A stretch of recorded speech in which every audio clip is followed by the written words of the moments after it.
going to talk about. And the first one is this, that it's actually not that happy. I wrote it down and I kind of went, wow, what a horrible way to have your first point be. But, you know, if you don't start this way, you're going to see it's kind of hard to end any differently. But here's the bottom line is that we all have failed God. Every single one of us have failed God in some way.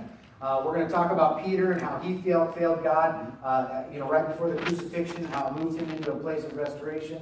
But the idea is that we've all failed God. The next idea we're going to talk about is that God still wants relationship with us.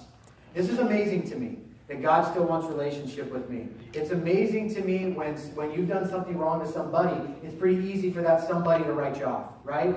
I mean, I've written plenty of people off in my life. I know that you guys have probably done the same. Somebody was mean to you, or somebody said something they shouldn't have. Maybe somebody didn't return your phone call. Maybe they said they'd meet you and they didn't. I don't know. Maybe they did worse. But the bottom line is, how many of us know it's not that hard to write somebody off, right? How many of you know that we have failed God and caused him excruciating pain? Yeah. We caused him death. He was killed for us.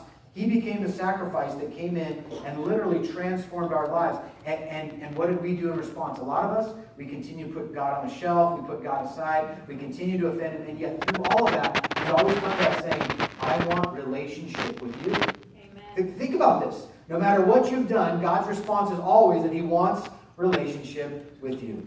The third idea that we're going to talk about is the idea that forgiveness and restoration comes first.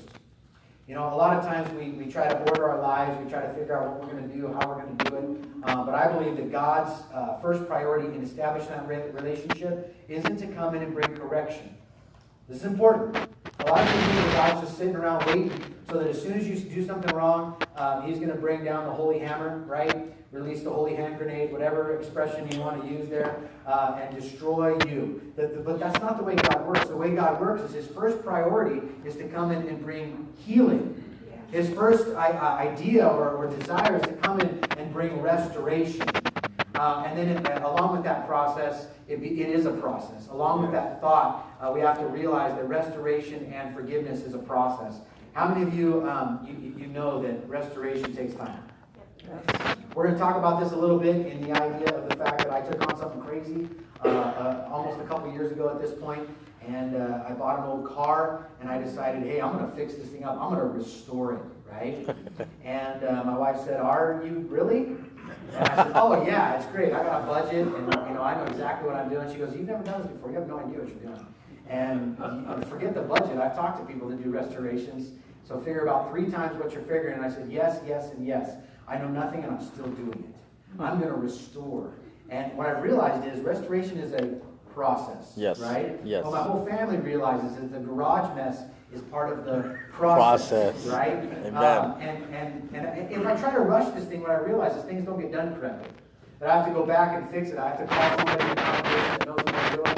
I have to call Carl Struby and say, hey, help me with my electrical, because I've really messed things up. I've failed God. I've failed my VW. Whatever it might be, that VW still wants a relationship with me because it's begging me to fix it, right? But the reality is, at some point in that process, it's for something. It's for a reason. The restoration isn't the only process, or it isn't the only thing that I'm looking for. And that's the fourth idea, is that serving others is a part of the process. That eventually, that healing in that life becomes a part of who you are so that you can step into something else. It's why I started talking about the idea of Cinco de Mayo, or the idea of, May the 4th be with you, or Star Wars Day, the idea of holidays. A lot of times when people go through a holiday, they look to the next holiday and kind of gear themselves up for that. Did you notice that?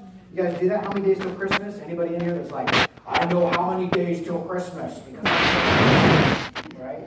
I think God set it up that way because it was part of our nature, that we like to look forward to things. I think the idea of serving, the idea of something else in the restoration process is part of why God designed this idea of looking forward and moving forward. And the idea that, yes, restoration and healing is first, but it's going to move us into something else. We just celebrated Easter. We celebrated Easter. You guys remember that?